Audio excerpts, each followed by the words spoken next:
Fala pessoal, seja bem-vindo a mais um podcast Imob Legal. Eu sou o João Schumacher, advogado em direito imobiliário, e o intuito do nosso podcast é sempre trazer gente do mercado da construção civil, do mercado imobiliário, ou seja, pessoas que respiram esse business e tem uma bagagem enorme para trazer para a gente aí, para vocês aí que estão nos assistindo, aproveitar. Hoje eu trago o André Lopes. Ele tem mais de 20 anos de experiência. A empresa dele chama Valoritá. Ele trabalha com urbanização de empreendimentos imobiliários. Trabalhou 20 anos, tem mais de 20 anos de experiência, trabalhou muito tempo como diretor comercial de uma grande urbanizadora. Enfim, pessoal, não é qualquer pessoa que está aqui, né? É uma pessoa que respira, vive, e o tema é como nasce um empreendimento imobiliário. Ou seja, o André cuida dessa parte, a empresa dele cuida dessa parte, desde captação daquela gleba de uma área nua e crua, uma área rural, até virar uma área urbanizada, uma área urbana para desenvolver os empreendimentos imobiliários. André, seja muito bem-vindo, agradeço a sua presença aqui para contribuir com a gente, porque o canal aqui, a ideia é mostrar para o pessoal essa indústria, o mercado imobiliário, como funciona, que é desde da área rural até a entrega das chaves de uma unidade para um cliente. Fica à vontade aí, se apresenta para o nosso público que está assistindo aí o podcast. Legal, João. Obrigado pelo convite. Para mim é uma satisfação estar aqui com você hoje. A gente já se conhece há bastante tempo, né? Já trabalhamos junto em diversas oportunidades aí. Então, para mim é um prazer estar aqui, é uma satisfação enorme. Tá? Como você disse, eu estou no mercado aí há 20 anos, esse ano, exatamente faz 20 anos que eu iniciei minha jornada no mercado imobiliário. Eu sou formado em administração de empresas. Logo que eu terminei a faculdade, eu montei uma empresa de consultoria, mas era muito jovem ainda. Minha ideia era fazer consultoria para pequenas empresas, empresas familiares e tal. E daí acabou que um negócio foi levando a outro negócio e um dos meus clientes era uma empresa que atuava no mercado imobiliário. E daí eu fui convidado para entrar nessa empresa, aceitei o convite e de lá para cá não saí mais do mercado. Eu fiquei na empresa por 16 anos. E depois eu saí e montei a Valoritá, que é a minha empresa. Hoje, eu costumo dizer que é uma empresa de desenvolvimento imobiliário, né, porque atuo, como você disse no início, em diversas partes da jornada de um empreendimento, né, e com foco basicamente em desenvolvimento urbano, que é um pouco do que você disse, transformar a fazenda, a área rural, em área urbana para a partir daí ter o nascimento dos empreendimentos imobiliários. Então, basicamente, é isso que eu faço hoje em dia. Bacana. Tá vendo, pessoal? Ou seja, não é qualquer pessoa que está sentado nessa cadeira e é uma pessoa que respira e vive todo esse negócio, esse mercado imobiliário, né? E é um negócio muito bacana porque o André trabalha desde a ponta, né, até a aprovação desse empreendimento. Então, passa por vários profissionais, André. Eu sempre falo para o pessoal que para entregar um produto final para um consumidor, né, um adquirente, há vários profissionais que trabalham naquilo lá. Há uma força enorme, um empenho em cima de vários profissionais para entrega final. Sim. E o intuito é trazer essas pessoas, né, para mostrar essa realidade para todo mundo que nos assiste aí. Ou seja, pessoal, então o André tem muita bagagem e nós vamos aproveitar muito essa experiência aí.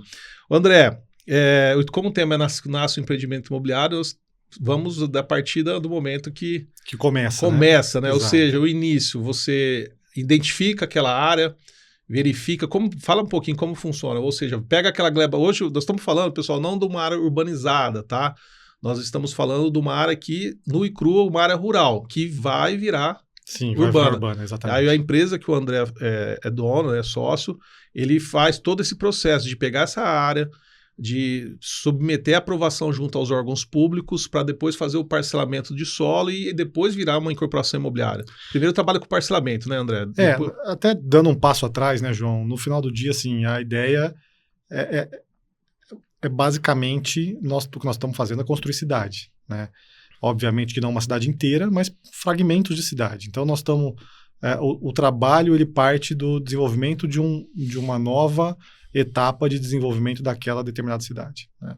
Então, como que nasce isso? Basicamente, a origem é a identificação de uma necessidade, né? Seja uma necessidade daquele determinado município, um produto específico, por exemplo, pode ser um empreendimento industrial, né? Então, um determinado município tem uma carência de áreas industriais e a partir dali tem uma oportunidade de desenvolvimento de um projeto com esse perfil. Pode ser uma necessidade residencial, né? As cidades, naturalmente, elas evoluem, elas mudam de patamar, né? Muitas vezes a cidade cresce e a partir daí surge essa demanda, essa necessidade de promover novas áreas para que as pessoas possam residir, possam trabalhar e por aí vai, né? Então, a origem efetiva de um empreendimento imobiliário dentro desse contexto do desenvolvimento urbano é a identificação daquela necessidade, né? Muitas vezes o empreendedor ele é provocado pelo proprietário do terreno, né? Então, eventualmente, tem uma pessoa que tem uma propriedade, um sítio, uma chácara, uma fazenda que faz divisa com a área urbana, né? Já está na área de projeção, né? Exato, é meio que o crescimento natural daquela cidade. E daí aquele proprietário, muitas vezes, ele acaba provocando o empreendedor, né? Em que sentido? Seja ele diretamente ou por meio de um corretor de imóveis, acaba surgindo aquela velha questão, olha, tem uma área aqui, será que minha área é passível de um desenvolvimento? Eu gostaria de fazer um condomínio, eu gostaria de fazer um empreendimento, um bairro. O que você acha, empreendedor? Né? E a partir daí, obviamente, os empreendedores, de modo geral, cada um tem o seu perfil, uns atuam mais em segmento residencial, outros segmentos comerciais, alto padrão, padrão mais econômico, mas basicamente todas as empresas, elas avaliam esses negócios, né? E a partir daí, a origem do negócio inicia, né? A outra forma é ao contrário, é exatamente a empresa identificando oportunidades dentro daquilo que ela acredita no modelo de negócio dela. Então, assim, ao invés dela ser provocada pelo proprietário do terreno, ela provoca o proprietário do terreno. Ela vê a necessidade daquela cidade, aquela cidade necessita de habitação num padrão X ou uma urbanização Y. Daí assim, né? Isso varia muito de empresa para empresa, né? Tem empresas que já possuem padrões pré-definidos de empreendimentos que eles atuam. Então, assim, olha, eu só atuo em empreendimento econômico. Meu negócio é fazer lote popular para vender casa popular, enfim. E daí, essas empresas, elas já fazem um mapeamento das cidades que tem o perfil de atuação que ela gostaria de trabalhar e, a partir daí, com equipe própria ou em parceria com imobiliárias e corretores, essas empresas já começam a prospectar esses terrenos, né? Em outros casos, tem empresas mais generalistas que atuam no mercado de desenvolvimento urbano, que elas identificam um potencial numa determinada cidade e, a partir do terreno, ela busca o melhor produto para aquele terreno, né? Olha, eu quero fazer um negócio em Ribeirão Preto, né? Qual terreno eu tenho possibilidade de contratar? Eu tenho a possibilidade de contratar um determinado terreno. Ótimo, esse terreno ele é um terreno bem localizado, ele funciona, a negociação com o dono da área ela é boa.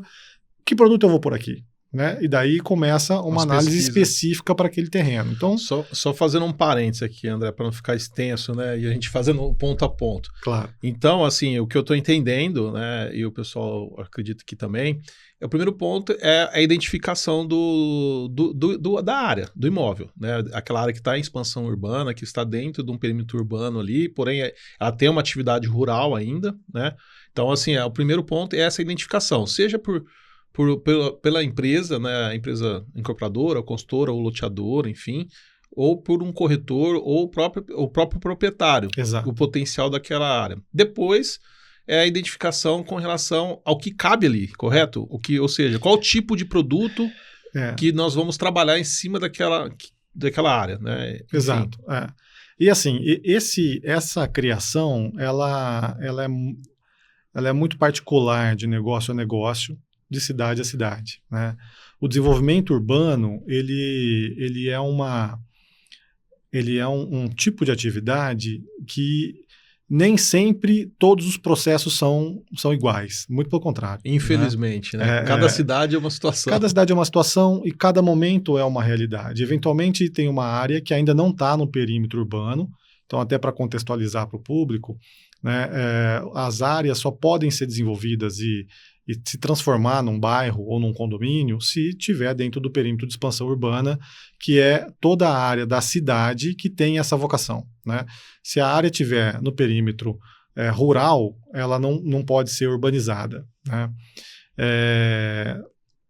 Obviamente que, eventualmente, o próprio empreendedor pode propor ao município transformar aquela região onde a área se encontra, numa área rural, num perímetro urbano, a partir de um projeto, a partir de uma ideia, só que isso tudo é um contexto complexo, envolve não só prefeitura, mas muitas vezes Câmara de Vereadores, a sociedade civil, as cidades possuem plano diretores que determinam como funciona essa ocupação urbana, então cada cidade, cada terreno tem uma especificidade e a partir daí o empreendedor tem que entender aquela dinâmica para a partir daí começar o seu trabalho no desenvolvimento daquela propriedade. A princípio, o plano diretor é o ponto principal de partida para qualquer incorporador, loteador ali que quer desenvolver na cidade. Ele vai olhar se existe alguma lei, né, se existe um plano diretor, para saber onde que o município está falando, a expansão vai ser para aquela região, ou aquela região pode fazer aqui tal empreendimento.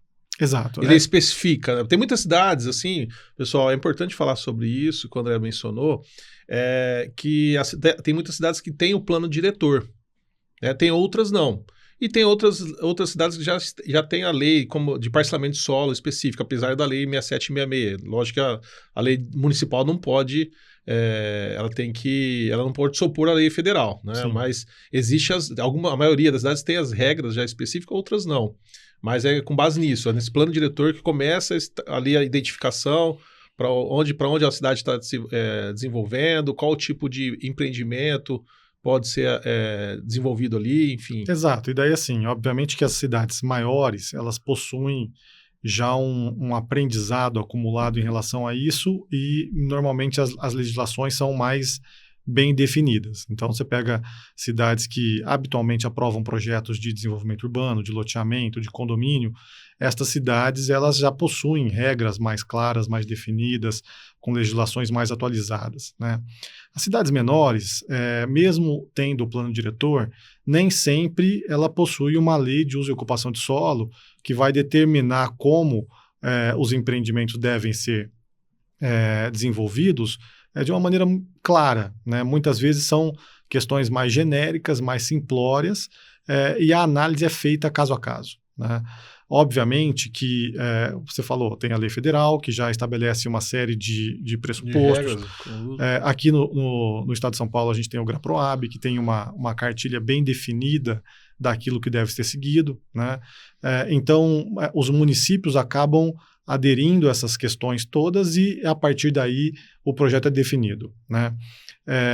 O empreendedor, obviamente, quando ele vai iniciar um negócio desse, a partir do momento que ele conseguiu encontrar o terreno e adquirir aquele terreno, seja por meio de uma aquisição, propriamente dita, uma compra, ou por meio de um contrato de parceria com o proprietário do terreno, ele começa, então, a estudar não só a parte mercadológica, mas toda a parte legal para poder desenvolver o projeto e, a partir daí, iniciar toda a parte de legalização, enfim, dar o pontapé mais prático no assunto. Né? Identificando, então, assim, foi feita a identificação da área e aí automaticamente já passa para os estudos de viabilidade. Né? Nesses estudos de viabilidade, vai me corrigindo, André, onde a empresa vai verificar se aquele tipo de produto que ela está acostumada a implantar está adequando naquela área que almeja, ali, que a empresa almeja. Esse estudo de viabilidade, pessoal, é sempre as loteadoras, as construtoras, elas antes de começar a fazer esse estudo, porque é um custo, né? Tem vários profissionais que são envolvidos, a empresa sempre fecha ou se for uma compra e venda, aí não acontece isso, é compra e venda pura e simples, ou uma parceria, o que é o mais comum, né, André? Então, a parceria, tanto do proprietário do imóvel com a consultora, a loteadora, vai abranger essas situações, né? Eu falo que são os riscos, que por ser uma parceria, eu brinco que é um casamento, é na alegria e na tristeza. Então, o terrenista toma ciência desses passos que a empresa vai fazer para poder falar, aquele produto que a gente está pensando, é possível, em razão das legislações específicas. E esse estudo de viabilidade fala um pouco. Você falou, eu tenho um órgão aqui no estado de São Paulo, que o André mencionou agora, que chama GraProAB. É um grupo que envolve várias instituições ali, inclusive a CETESB, enfim, parte ambiental, e que faz análise no caso de parcelamento de solo. É só quando é uma área não urbanizada, né, André? Quando não é uma área urbanizada, é uma área rural que vai passar por um parcelamento, que além de passar pela aprovação prévia do município, tem que passar por esse órgão. Outros estados existem outros órgãos estaduais, e depois que vem para aprovação definitiva. Que resumindo, seria a concretização do estudo de viabilidade, seria isso? Na verdade, assim, eu acho que são duas coisas paralelas, né? O estudo de viabilidade, ele tem que acontecer de forma contínua, na verdade, né? Existe, obviamente, uma viabilidade prévia, que é o ponto de partida, né? Onde o empreendedor, a partir do momento que ele identificou o terreno, identificou as regras que o município impõe para o desenvolvimento daquele produto, ele vai estimar o quanto ele vai gastar naquele projeto, o quanto ele tem que investir e o quanto ele vai ter de retorno a partir do momento que aquelas unidades forem comercializadas, né? Obviamente que essa viabilidade ela vai sendo alterada ao longo do tempo, porque o processo de desenvolvimento urbano ele é um processo longo, o ciclo do negócio é muito longo, né? Hoje, aqui no estado de São Paulo, raros são os casos de empreendimentos aprovados em menos de 2 anos, né? Nas cidades grandes, você pode dobrar esse tempo, né? Pelo menos 4 anos. 4 anos. Pelo menos. Às vezes mudou até a tipologia do produto, né? Pois e assim, na verdade o que vai acontecendo ao longo do tempo é que os custos vão se alterando por N fatores, inflação, problemas externos, né? Então, assim, o mercado de desenvolvimento urbano ele é muito afetado pelo preço do petróleo, porque os insumos, né? Você pega toda a parte de pavimentação, o próprio óleo diesel que é utilizado no maquinário. Então, assim, acaba que isso tudo vai aumentando ou diminuindo ao longo do tempo, vai se modificando, da mesma forma que o produto final também vai se modificando.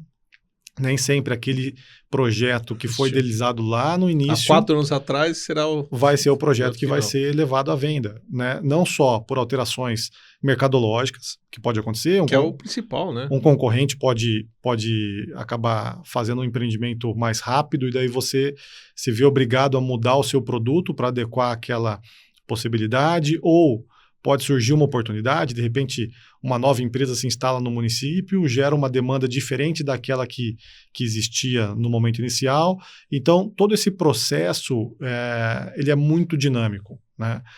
E como é um ciclo de negócio mais lento, porque envolve muitas licenças, muitas aprovações de diversos órgãos diferentes. Então, assim, hoje para aprovar um empreendimento, um loteamento, o empreendedor passa por aprovação municipal, aprovação estadual, aprovação em órgãos federais, como o IPHAN, por exemplo, né? Dependendo do município, tem a aprovar em aeronáutica, a marinha. Então, assim, tem muitas esferas de aprovação, né? Algumas delas não têm um tempo muito claro de qual é o prazo de resposta que o órgão tem para te dar. Então, muitas vezes, você, por exemplo, só contextualizando aqui para o pessoal entender, às vezes você está com um terreno que fica de frente para uma rodovia. Aquela rodovia tem uma concessionária que opera, né? Então você tem que pedir a aprovação do seu projeto para aquela concessionária, para ela te dar o acesso para o seu empreendimento. Só que o negócio da concessionária não é aprovar projeto, o negócio da concessionária é cuidar de rodovia. Então aquilo não é prioridade para a concessionária e, eventualmente, o tempo que se leva para conseguir uma autorização, uma anuência de acesso é muito grande. E sem esse acesso você não consegue dar andamento nos demais órgãos e por aí vai, né? Então todo esse processo de viabilidade ele tem que ser contínuo, o empreendedor tem que estar o tempo inteiro revendo a sua própria viabilidade, né? E essa relação... E revendo o estudo, né, André? Revendo o estudo. Tudo. Simultaneamente... atacar em várias frentes, vamos dizer assim. Em várias assim. frentes. E outra, né, João? Principalmente quando é o modelo de parceria, que é o mais comum, essa relação, como você bem disse, é como se fosse um casamento. Então, assim, essa relação entre o empreendedor e o dono do terreno, ela tem que ser muito próxima. Sim. Muitas vezes, o desgaste entre o empreendedor e o dono do terreno, ele se dá por um distanciamento nessa relação, né? Na cabeça do dono do terreno, puxa, eu fiz um negócio há 4 anos atrás e o negócio não foi feito, não está pronto até hoje. Será que o empreendedor está trabalhando na minha área? Será que ele tá dando prioridade para outros negócios que ele possui, né? E do outro lado, o empreendedor está vencendo diversos obstáculos para conseguir fazer aquele negócio acontecer, só que essa comunicação, essa proximidade não acontece. E daí, eventualmente, isso pode gerar conflitos e problemas nessa relação. Eu como advogado, eu estou sempre dos dois lados ali, tanto do terrenista como do empreendedor. Pessoal, vocês que são proprietários de glebas aí, terrenistas, enfim, tem algum contrato de parceria, é importante vocês estarem cientes desse tempo. Demora mesmo. Tem vários órgãos que precisam serem emitir autorização, né? E é lógico, essa comunicação, o André, a gente tem 20 anos aí, né, André? Eu conheço o André há bastante tempo. E o André faz muito bem essa ponte junto com o terrenista e junto com a empresa para mostrar o ponto a ponto que está acontecendo nessa aprovação de projeto, que não é por culpa, às vezes não é por culpa da empresa. E a empresa, a maioria delas dá esse feedback para os clientes, né, para os terrenistas, parceiros, para explicar, está nessa fase. Eu já vi empreendimentos demorar 6 anos. André. E uma coisa importante, João, que assim, às vezes parece o seguinte, tudo é culpa do município, né?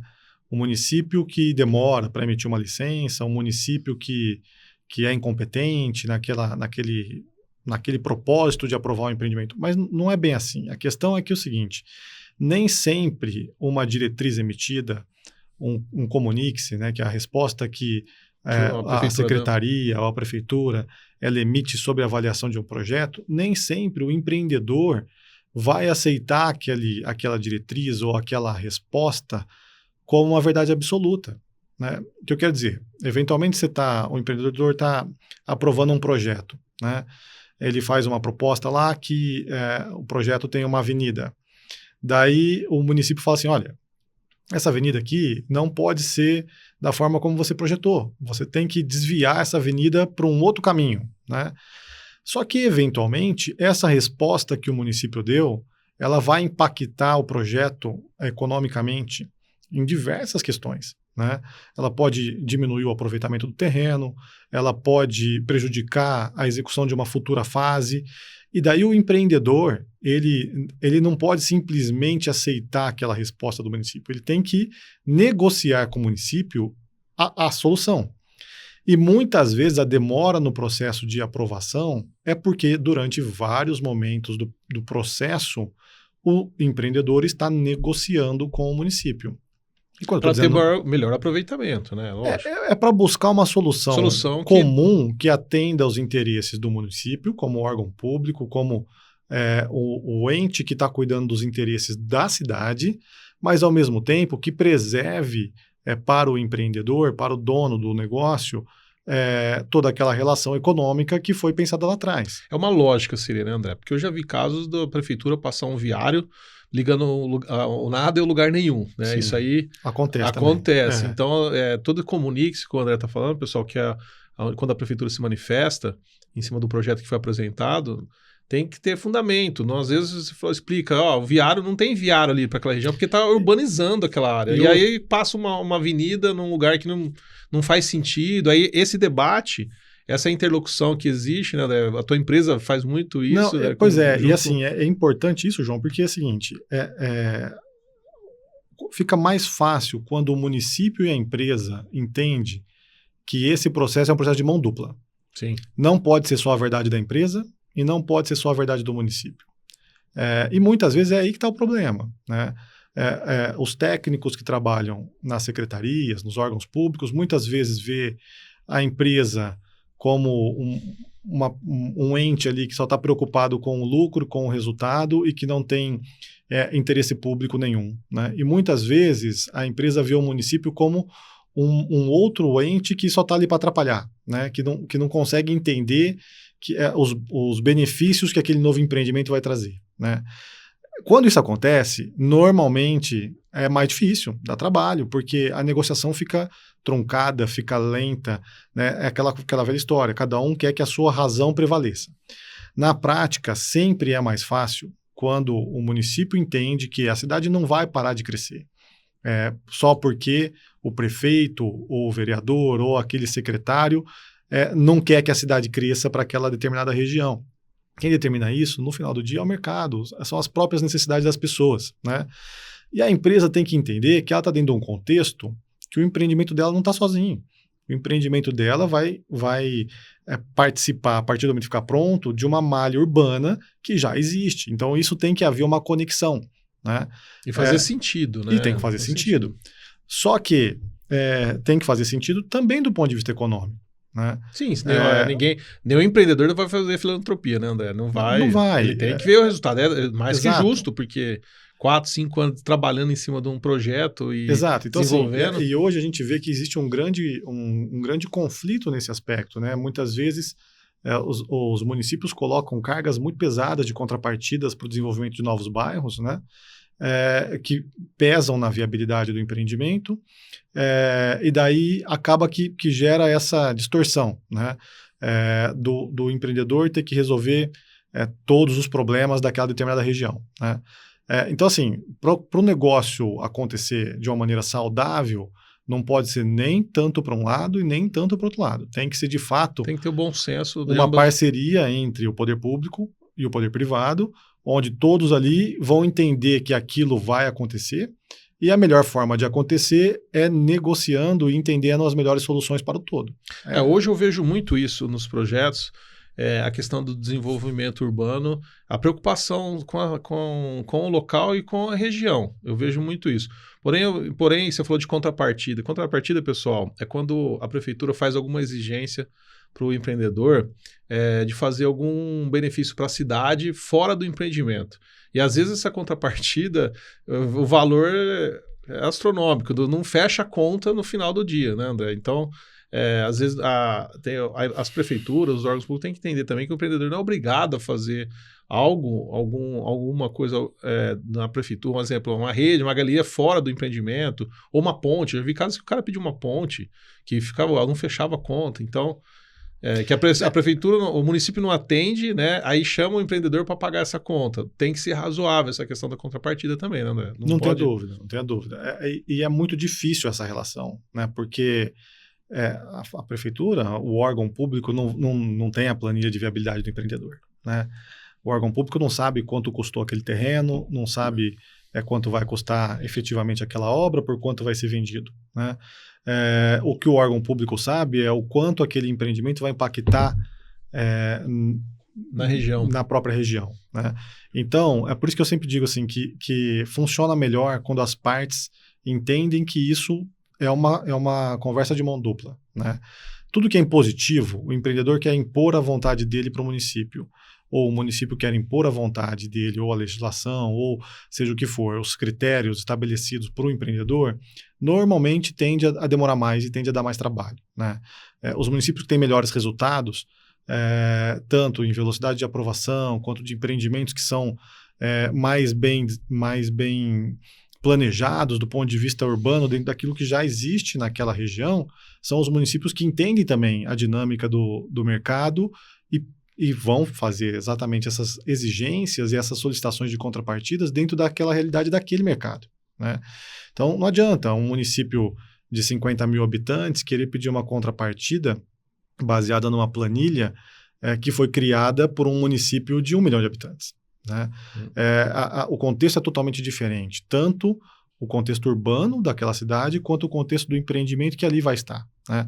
Então, todo esse processo, voltando na origem do que a gente estava falando antes, se isso não estiver sendo muito bem conversado também com o dono do terreno, quando surgir o problema, seja porque demorou mais para aprovar, ou seja porque teve que mudar o produto que originalmente tinha sido pensado, o dono do terreno não está sabendo de nada disso, né? E daí pode gerar algum tipo de problema, de conflito com a própria empresa. Você que tem uma empresa de empreendimentos, desenvolvimento de empreendimentos, é importante isso quando ela está falando dessa gestão. E eu vejo muito isso, às vezes como advogado de terrenista, eu vejo muita falta da comunicação. da empresa com relação ao dono da área. Porque ele fica ali, às vezes ele chega e fala, ninguém dá um retorno, ninguém dá um feedback. Eu vejo, assim, a maioria manda um relatório, né, do que está acontecendo, mas também chama para bater um papo quando sai um comunique da prefeitura. Sim. Essa comunicação, esse diálogo é importante. Ele tem que entender, eu falo para os clientes que são terrenistas, eu falo, gente, não é simples essa aprovação. Não. São várias frentes que são atacadas. Quando não tem o Ministério Público ali também exato. Atrapalhando, né? Porque às vezes a maioria hoje, ainda bem, agem, eles são fiscais da lei, né? Mas outros querem impor uma regra que não existe na lei. Exato. E aí acaba atrapalhando também o desenvolvimento. E essa figura que o André desenvolve muito bem, que é o gestor, de estar ali na aprovação, de estar conversando com os profissionais, né, André? Porque são vários segmentos, e até depois da sequência aí dos profissionais que são envolvidos para desenvolver esse empreendimento. Esse diálogo, como está andando, a conversa com a prefeitura, a conversa com o empreendedor, com os outros órgãos, isso é fundamental, né, André? Essa questão da gestão, eu vejo muito hoje a falha, porque eu considero o tenista como um parceiro, um sócio, entre aspas, né? Sim, muitas vezes é sócio efetivo. É sócio, parceiro, pegar na mão dele e mostrar, estamos juntos? Estamos juntos. Só que eu quero mostrar também a minha realidade, essa situação. Me fala sobre esses profissionais que você acaba tendo contato em razão da tua empresa trabalhar nesse desenvolvimento, né? Desde a captação da área até a aprovação. Eu falo que a minha empresa é uma empresa de desenvolvimento imobiliário, né?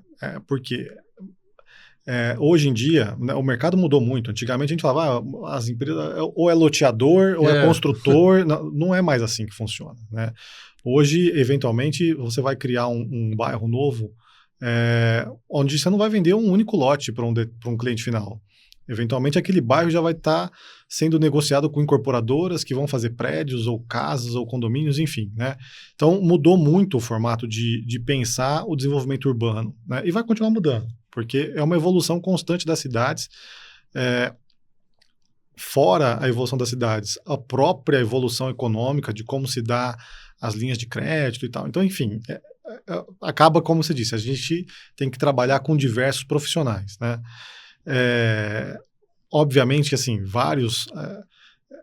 a gente está acostumado, né? Então, assim, raramente um negócio imobiliário nasce sem a participação de um corretor ou uma imobiliária, né? Sempre tem um corretor ou uma imobiliária envolvido, seja lá na origem, na captação do terreno, e principalmente lá no final, na hora da venda, né? Então, vai ter o corretor, vai ter a imobiliária envolvida nesse processo. Arquitetos e engenheiros são fundamentais em todo esse processo para projetar o empreendimento em si e tudo que fica dentro daquele empreendimento, né? Então, muitas vezes nós estamos falando de um arquiteto que vai estar desenvolvendo o projeto urbanístico daquele futuro bairro, né? Mas, ao mesmo tempo, vai ter um engenheiro elétrico, vai ter um engenheiro civil, né? Muitas vezes vai ter um geólogo que vai estar... Poxa, eu preciso perfurar um poço artesiano, então tem que contratar um geólogo, né? Às vezes... Ambiental também. Engenheiro ambiental, não tenha dúvida. Dependendo daquele empreendimento, você pode ter um agrônomo, né, para cuidar da parte ambiental também, enfim, uma série de situações que tem que ser colocadas. Eventualmente, você vai precisar de um arqueólogo, porque se tiver alguma situação ligada com o IPHAN, se descobriu lá que tem algum interesse histórico naquela propriedade, então você vai precisar ter um arqueólogo acompanhando aquilo, né? Já tivemos vários casos aqui em Ribeirão Preto, é comum isso, os empreendimentos têm que ter aprovação na aeronáutica, então você precisa de uma pessoa que trabalha com isso, né? Então, enfim, acaba que o volume de profissionais envolvidos é muito grande, né? A parte financeira é fundamental, poxa, como é que eu vou captar recurso para aquele empreendimento, como é que eu vou... Controlar o centro de custo, né, André? Não, estrutura de funding também. Isso. Qual que é o crédito que eu vou usar? Eu vou usar capital próprio, eu vou usar capital de terceiro. Se eu vou usar capital de terceiro, eu vou trazer investidor, pessoa física, eu vou trazer um investidor qualificado, tipo um fundo, eu vou buscar empréstimo em banco, né? E muitas vezes as empresas utilizam de assessores para isso, empresas especializadas nesse tipo de coisa, né? Hoje a gente tem, não só hoje, mas já há muito tempo no Brasil, você tem uma figura muito importante no desenvolvimento imobiliário, que é a Caixa Econômica Federal. Então, acaba que tem também as empresas que são credenciadas da Caixa, que atuam nesse processo. Enfim, é uma gama enorme de profissionais que são envolvidos, cada um numa fase do empreendimento, mas um empreendimento desse, se pegar um loteamento econômico, né, popular, que costuma fazer, o loteador costuma vender com carteira própria, sem financiamento de instituição financeira, o cara contrata a área, demora, sei lá, 2, 3, 4 anos para aprovar aquele empreendimento, faz o lançamento comercial, vende, entrega a obra em 2, 3 anos, só que ele está financiando um cliente em 15 anos. Né? Então, nós estamos falando de um empreendimento que tem um ciclo de negócio de mais de 20 anos. E uma carteira para fazer a gestão, né, André? Uma carteira para fazer gestão. Então, assim, imagina o volume de pessoas que passaram por aquele negócio, né, e toda a dinâmica de controle disso, de gestão disso, e cada hora dando ênfase num determinado ponto, né? Então, no início, a ênfase é projeto, é aprovação, você tem toda a parte jurídica, né? Os advogados são fundamentais, desde o fechamento do contrato, estruturação do negócio em si, do ponto de vista jurídico, depois o registro do empreendimento no cartório. Aí você tem toda a parte de contabilidade, formação das SPEs, estrutura de aporte, contabilização, ou seja, enfim. É uma indústria que muitos profissionais que eu sempre falo, é uma coisa que eu adoro fazer, já faz mais de 20 anos também, é o mercado imobiliário e a indústria da construção civil, porque movimenta o PIB, né? Você vê esse monte de profissional aí que o André mencionou, gira a roda da economia, né? E fora a questão da construção, a obra civil mesmo, né? Fora a obra civil. Então, cimento, tijolo, tubulação, Mão concreto, de obra, né? mão de obra, máquinas, então gira, né? Para entregar o empreendimento hoje vai muito dinheiro. Vai muito dinheiro. E outra, né, João? Você vê assim, toda essa dinâmica que a gente foi falando, desse ciclo, né? Todos esses profissionais criando projetos, prestando serviço, tudo isso também é receita para o município, né? Sim, porque vai gerar ISS sendo gerado, ISS. Depois lá na frente é o ITBI da comercialização das unidades, é o IPTU. Então, assim, no fundo, é o que você disse, é uma cadeia que gera muito recurso, né? Acaba trazendo, gira bastante a economia. Né? Eu vejo, André, assim, como não mexendo com a parte de aprovação técnica junto aos órgãos, a prefeitura, se pensar bem, arrumar uma forma de chamar os empreendedores da sua cidade para sentar, montar um debate, né, aberto entre esses empreendedores junto com o órgão público para poder desenvolver, porque a prefeitura vai ter ganho sobre isso. A prefeitura, porque o empreendedor vai desenvolver, vai fazer todas as obras de infraestruturas e depois serão doadas ao município. Sim. Automaticamente, a prefeitura não teve um custo com aquilo e, além disso, vai ter um benefício com os impostos que serão arrecadados, ou seja, o desenvolvimento. Fora a questão de qualidade, que é uma área que não vai ser urbanizada de forma irregular. Sim. Sim, e vai ser uma área urbanizada de forma correta. A questão da rede de água e esgoto, que o país hoje nosso, infelizmente, a maioria dos municípios não tem algum saneamento básico, enfim. Eu acho que seria esse bom senso dos que você comentou antes, do órgão público, o município, junto com os empreendedores, se unirem. Quando for desenvolver algum projeto ou for debater, falar assim, vamos sentar todo mundo, pôr uma regra clara para todos, para poder, que eu vejo assim, 3, 4 anos, 2 anos, até 2 anos para aprovar um empreendimento. É muito tempo. É muita coisa, porque a economia gira muito mais rápido e o produto, às vezes, que o cara está projetando mudou. Não é mais viável. É que assim, o que eu acho daí, assim, dentro de um contexto mais histórico, é que, no fundo, é um aprendizado que vai acontecendo com os municípios também, né? E com os próprios empreendedores. O mercado vai se movimentando, né? No passado, é muito comum, sei lá, 40 anos atrás, a gente via loteadores que faziam um empreendimento e não finalizavam as obras, né? Não. Deixava a obra por acabar, não asfaltava a rua, tinha um projeto de uma galeria, ia ver a galeria não foi executada, né? Então, assim, isso obviamente foi gerando trauma também no setor público, nos órgãos de aprovação. Que teve que absorver. E nos próprios compradores, né? E a partir daí, os municípios começaram a criar regras mais rígidas, né? Só que é um pouco daquela situação. Às vezes a regra fica rígida demais, burocrática demais, e aquilo que era para resolver um determinado problema acaba gerando outro, né? Então, acho que essa evolução ela vai trazendo um pouco mais de qualificação em todo o processo, né? É óbvio que, assim, é importante que o município ele determine com clareza aquilo que ele quer, a forma como ele quer que aquela cidade se desenvolva. Né? E tem uma lógica, né, André? E não adianta fazer, eu quero porque quero. Não, tem que ter uma lógica. E, João, assim, o empreendedor, ele é pragmático. Se um determinado município colocar um volume de situações que inviabiliza o negócio, o empreendedor vai para o outro município. Né? Agora, quem que é o prejudicado nesse aspecto? É o dono do terreno e a própria população. Né? E daí você tem um efeito inverso.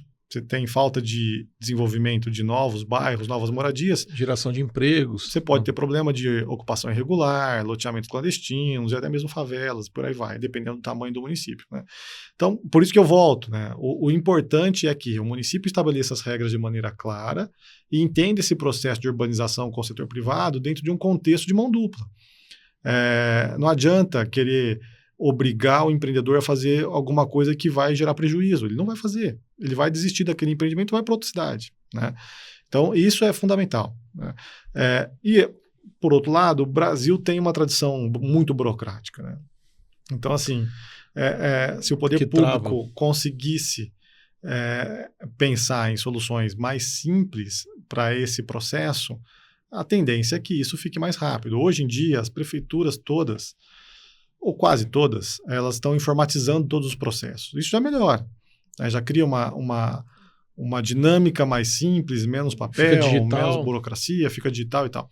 Mas isso é insuficiente. Precisa ter cada vez mais o município pensando em ter soluções mais rápidas para resolver aquelas dinâmicas. Né? Isso aí, por isso que tem que ser em duas mãos, né? Tanto o empreendedor como os municípios para sentarem, definirem aqui o plano diretor de uma cidade. Exato. Ou a urbanização, como proceder para ficar bem claro, porque 2 anos, 3, 4 anos para você aprovar, o cara mudou, às vezes não é mais casa, é prédio, enfim, mudou o produto, a economia mudou. Porque o empresário hoje, eu brinco, é ninja, né, André? O empresário hoje, ele não consegue fazer um business plan de 5 anos. Não. Ele tem que fazer, muda a curva dele, muda a cada 6 meses, porque muda totalmente, às vezes, uma situação dentro do município, uma situação da economia do Brasil, enfim, a instituição financeira restringindo o financiamento para aquele tipo de produto, enfim. Na verdade, João, você sabe que assim, o que acontece na maior parte das empresas é que as empresas acabam trabalhando com vários projetos em paralelo,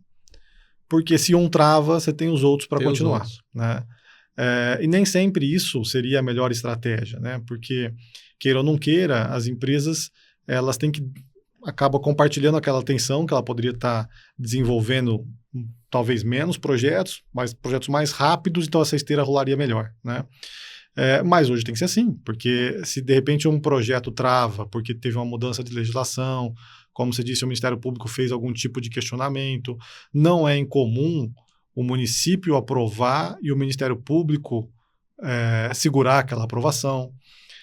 Então, assim, às vezes acontece, eu já passei por alguns casos assim, você deve ter visto também, de órgãos municipais terem divergências com órgãos estaduais. Então, de repente, a Secretaria Municipal de Meio Ambiente de determinada cidade tem uma visão diferente da CETESB, né, para um determinado item. E daí o empreendedor fica no meio do caminho. Como é que vai resolver? Né? Ele aprova de um formato no município, quando vai para o GRAPROAB não aprova. E daí ele volta, o município fala, não, mas eu quero aí do meu fica jeito. Conflito de competência. E daí fica uma confusão. Né? Então, assim, isso tudo vai gerando ineficiência no processo, vai gerando morosidade e, no final, é custo também para o comprador final. Né? André, com a sua experiência aí de aprovações, o que você já viu mais de absurdo, assim? Não precisa citar nomes, enfim, mas o que você já viu numa situação de tá na lei? Eu tenho um caso recente que eu posso até falar, mas o que você viu, assim, numa aprovação? Falou, não, isso não tá na lei, isso tem fora de contexto. Assim, tem tanto caso absurdo que... assim, tem alguns assim clássicos, né? Hoje em dia é um pouco mais difícil, mas até pouco tempo atrás os processos eram físicos, né? Então eram pastas, papéis, certidões, né? Então era assim um calhamaço enorme de papel que ia se acumulando dentro de uma determinada secretaria ou num conjunto de secretarias. Já aconteceu da pasta sumir. Não, já. Né? Então assim, você está lá 2, 3 anos aprovando, aquele calhamaço de processos some. Mas como some? Alguém sumiu, evaporou, perdeu, enfim, sumiu. E aí você tem que começar tudo de novo. Né? Já vi em casos assim,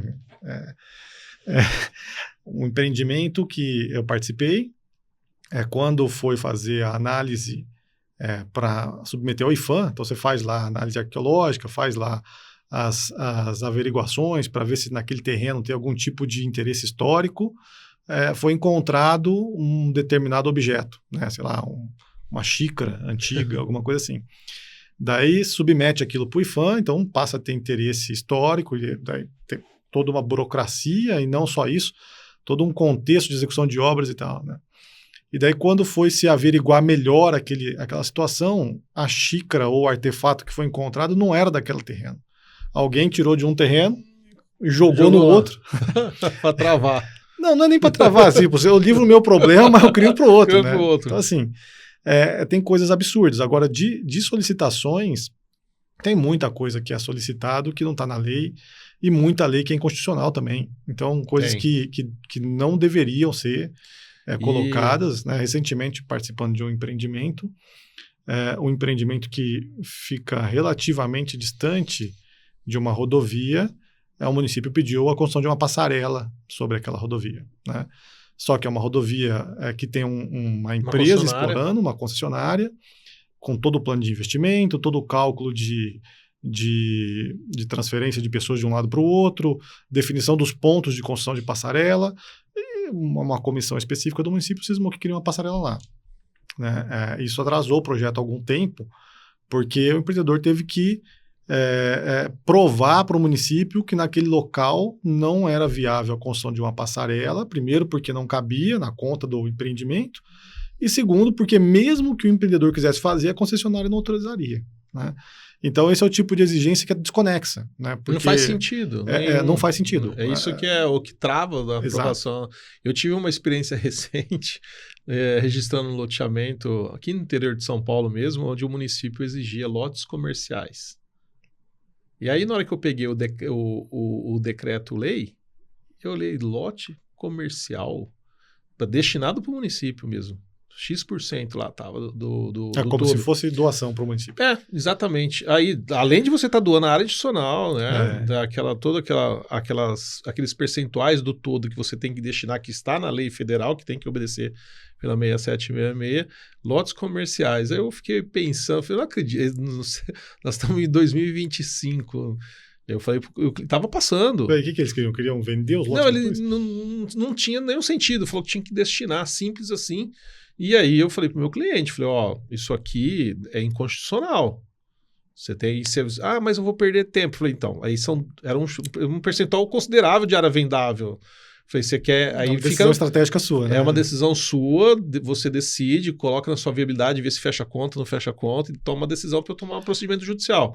Aí no final do dia ele pediu para tomar a decisão, o procedimento judicial, mas lógico, eu fui primeiro via administrativa, fundamentei, e aí acataram, acabou acatando. Mas você sabe que isso que você comentou não é incomum. Muitas vezes o empreendedor toma decisões de atender solicitações que não são legítimas para ganhar tempo. Então, ele sabe que aquela solicitação ela não deveria existir, que é um pedido desproporcional, ou um pedido que não tem base legal, ou um pedido que não faz sentido para aquele determinado assunto, mas ele toma a decisão de atender. Fala, tá bom, vai, você quer? Eu vou fazer, para ganhar tempo. Né, para não ficar naquela esteira de ficar negociando com o município, entrando com processo administrativo, eventualmente até judicial, e isso vai se arrastando, e o empreendimento vai ficando pelo caminho. Nesse caso específico estava na lei municipal. Pois é. Estava na lei municipal. Eu achei um absurdo, ainda falei na época com o pessoal do órgão público, falou, vocês precisam revisitar essa lei, porque vai existir ação judicial, com certeza, em cima dessa situação. O próprio Ministério Público deveria agir, né, como uma instituição representante fiscal da lei, deveria agir nesse sentido, se tiver alguma lei em outras regiões. Mas tem vários casos, né? Fora poço, contrapartida, acaba abastecendo para outro, exige um poço para abastecimento de água que supre a necessidade não só do empreendimento, mas de vários. Então, e assim, é uma dinâmica muito complexa isso, porque hoje o que eu acho que falta muito é esse diálogo mais claro e mais franco entre o poder público e as empresas. Né? No passado, muitos municípios foram prejudicados porque os empreendimentos foram aprovados de uma maneira que não foi levado em conta todos os impactos que trariam para o município. Agora é o contrário, os municípios querem se proteger de todos os impactos futuros e estão colocando obrigações que são desproporcionais aos empreendimentos. Então, assim, precisa ter um alinhamento melhor, né? O município precisa entender que o desenvolvimento ele vai continuar acontecendo, que a urbanização ela vai continuar acontecendo, o mercado imobiliário não vai parar, mas que as coisas podem ser melhor organizadas, né? Hoje as cidades enfrentam diversos desafios, né? Tem muitos bairros que ficam quase inabitados, né? Ficam bairros que vão perdendo vocação, vão ficando vazios, e as cidades vão se expandindo, né? Geograficamente, e às vezes existe um conflito. A cidade quer que o empreendedor... Não, mas por que você não faz aqui nessa região, né? Só que não é tão simples assim. Para o empreendedor fazer nessa região, como é que ele vai fazer? Ele vai comprar todas as casas? Como é que ele desenvolve o empreendimento ali? Que tipo de organização ou de legislação que o município pode desenvolver para viabilizar novos empreendimentos naquela região? Então, não é uma situação que vai partir só do lado do empreendedor, né? Precisa ter um órgão público. Algumas cidades já estão fazendo retrofit, né? Então, São Paulo está muito forte nisso. O Ribeirão Preto acredito que deveria ter já não sei se já tem uma lei falando sobre retrofit. Não, então no plano diretor novo, né, existe a lei de uso e ocupação de solo que foi aprovada recentemente, existe essa previsão de fazer zoneamentos específicos para regiões da cidade com essa situação. Vamos estimular em determinadas regiões aquilo que precisa, né? Só que, obviamente, isso é moroso, isso é um processo que o município também leva tempo para poder desenvolver, e vai gerando todos esses conflitos, porque a cidade não para de crescer, as pessoas querem comprar imóveis, querem trocar de casa, está morando num apartamento pequeno, quer ir para uma casa maior, ou está morando com os pais, querem comprar um apartamento e por aí vai. Então, quanto melhor for esse entendimento de que um depende do outro, mais fácil fica das coisas acontecerem. Exatamente. E tem que pensar no todo. Eu acho que a questão que você falou principal é o bom senso.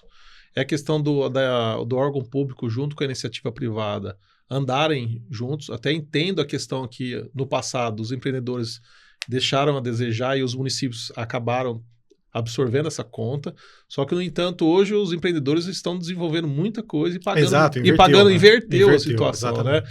Agora precisa sentar e rever essa situação, ambos, para poder desenvolver, trazer benefício para a cidade, enfim, isso E uma coisa que é importante, assim, né? Como é um negócio muito extenso e que envolve muita gente, não é todo mundo que tem uma visão do começo ao fim, né? Às vezes, a pessoa atua no mercado de desenvolvimento urbano todo dia, né? Por exemplo, um cara faz projeto de galeria, né? De água, de esgoto, enfim. Ele atua no segmento, ele está ali, ele está desenvolvendo uma série de projetos. Mas, eventualmente, ele não tem aquela dimensão total daquele empreendimento. Da mesma forma, o técnico da prefeitura, da mesma forma, o advogado, da mesma forma, o cara do banco, né? Então, assim, no final, é preciso entender que isso é um negócio muito complexo, que envolve muitos profissionais e muitas fases. E quanto mais esse entendimento for alinhado, né? E as partes todas forem ouvidas, né? Mais fácil fica de resolver os problemas, né? Que bacana. Pessoal, você viu uma aula, né? Hoje a gente teve uma aula aí de como, um resumo breve, objetivo, de como se desenvolver uma área para chegar a um empreendimento, como nasce o empreendimento em si, um bairro novo, enfim, e fora o que agrega, né? Economicamente, na parte de urbanização também das cidades, crescimento, enfim. E cada vez mais, né, João, os bairros sendo planejados, já pensando em quem vai usar, não só do ponto de vista de quem vai morar naquele bairro, mas também... Quem vai passar por ali, né? Quem vai passar por ali, quem vai trabalhar, quem vai investir, trânsito, enfim. Então, hoje em dia, os bairros já nascem de uma maneira mais definida dentro do contexto urbano, né? Muito bacana. André, tem alguma consideração final para fazer? Se você quiser falar da sua empresa também, para o pessoal, eu vou deixar a descrição aqui embaixo, os contatos do André. É um cara que é um cara experiente, conhece muita gente. já passou por várias situações que sabe que não está previsto, que já aconteceu e sabe como lidar com os problemas. Fala um pouquinho. Falo, não, na verdade, João, queria te agradecer pela oportunidade, tá? Para mim, uma satisfação estar aqui.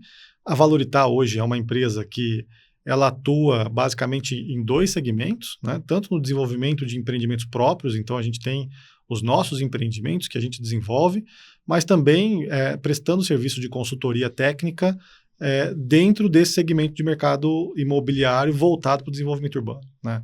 Então, hoje a gente atua 360 graus no mercado, desde a prospecção do terreno, como você citou lá no início, até lá na frente, com planejamento de vendas, com planejamento de obras, gestão de carteira, enfim. Então, a gente faz todo o processo, tanto nos nossos negócios próprios, quanto nos negócios que a gente acaba prestando consultoria para empresas, para donos de terrenos, enfim, para quem está atuando nesse segmento do desenvolvimento urbano. Obrigado, André. Bacana. Agradeço mais uma vez a sua presença por contribuir com a gente. E, pessoal, quem tiver alguma dúvida, alguma pergunta, deixa nos comentários que a gente, o André ou eu, teremos o prazer de responder, tá bom? Agradeço vocês mais uma vez aí por assistir esse podcast nosso, sempre com o intuito de trazer profissionais da área que trabalham na construção civil, no mercado imobiliário, enfim, essa indústria aí que eu sou apaixonado e já estou há 20 anos advogando. Muito obrigado, peço que vocês compartilhem esse vídeo, curtem aí, se inscrevam no canal para sempre estar recebendo informações sobre esse mundo e que a gente possa responder também para vocês, tá bom? Um grande abraço a todos, até mais, tchau, tchau.